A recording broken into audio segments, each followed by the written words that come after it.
Hi, I'm Cathy, one of your LAZ Wellness Coaches, and I'm here today to talk to you a little bit about inflammation and chronic inflammation.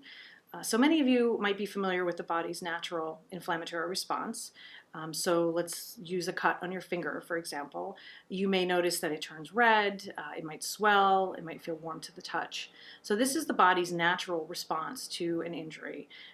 It happens automatically. It's something that we don't have really any control over, but it's a healing response that is completely required for our survival. So once the injury has subsided, that response will turn off and go back to a state of homeostasis, essentially. Chronic inflammation, on the other hand, is actually quite different.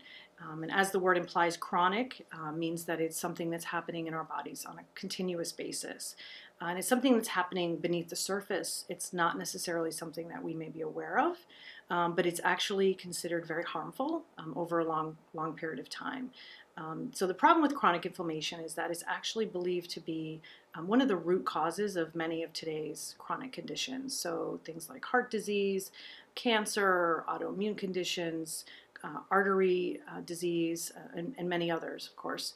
But it's believed that this chronic inflammation is something that is at the root of these conditions. So there's a couple of things that are really impactful when it comes to chronic inflammation, and one of the biggest is diet, specifically processed foods.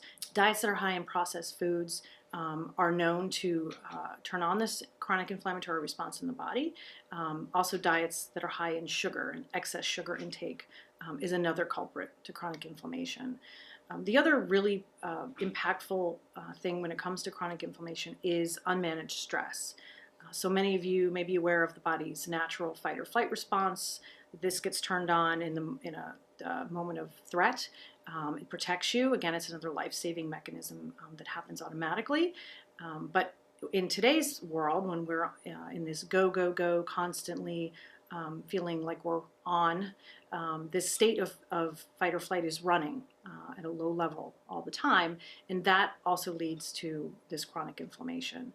So it's really important that that you understand the differences between the two. You know, the normal inflammatory response, which is completely automatic in the body, and this chronic inflammation, which is something that we can, in theory, control, through diet and managing our stress.